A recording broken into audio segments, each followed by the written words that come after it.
ई झंडा तिरंगा है देशवा के शनवा, दई दियब हमरे जरूरत पे जनवा। झंडा तिरंगा है देशवा के शनवा, दई दियब हमरे जरूरत पे जनवा।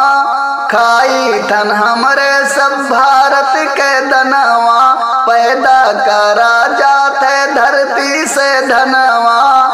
चलो मिलके तिरंगा फहराए दिया जाए, फहराए दिया जाए, हाँ फहराए दिया जाए, हाँ फहराए दिया जाए। चलो मिलके तिरंगा फहराए दिया जाए, चलो मिलके तिरंगा फहराए दिया जाए।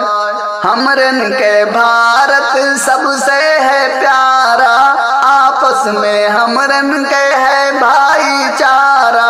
हमरन के भारत सबसे है प्यारा, आपस में हमरन के है भाईचारा।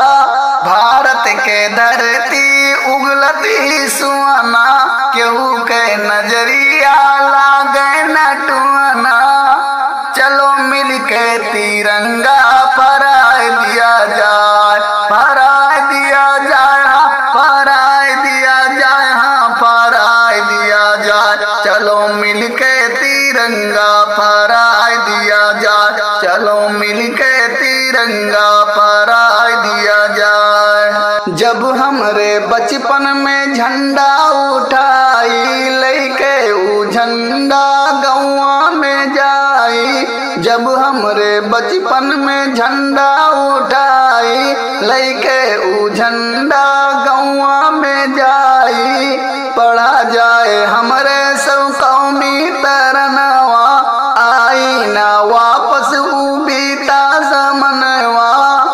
अब ऊ पहले के बतिया भुलाए दिया जाए, भुलाए दिया जाए, हाँ भुलाए दिया जाए, हाँ भुलाए दिया जाए। अब ऊ पहले के बतिया भुलाए दिया जाए।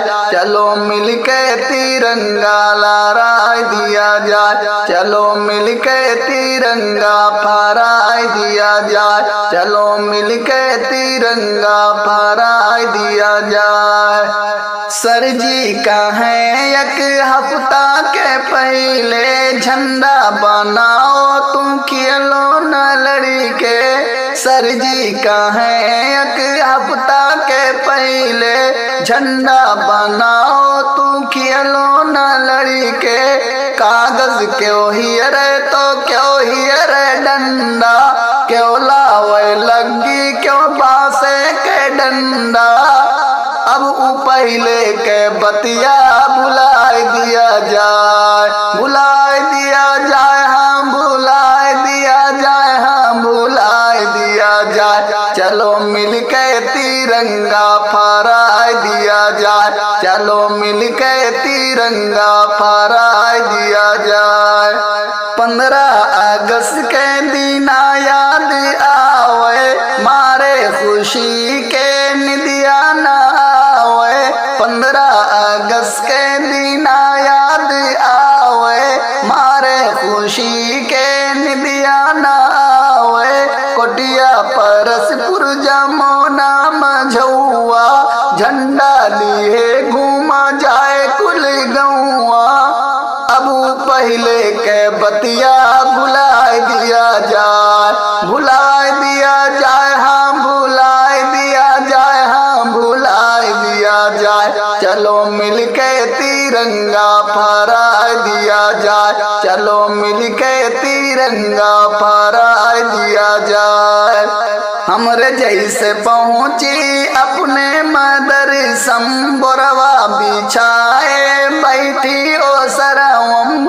हमरे जैसे पहुँची अपने मदरसम, बोरवा बिछाए बैठी ओ सरवम। सर जी उठाए ऊ खुरमा के झुअरा, बाटे हुए मुठवा से यक यक कूरा। अब पहले के बतिया भुलाए दिया जाए, भुलाए दिया जाए, हाँ भुलाए दिया जाए, हाँ भुलाए दिया जाए। जाए, चलो मिलके तिरंगा फहरा दिया जाए, चलो मिलके तिरंगा फहरा दिया जाए।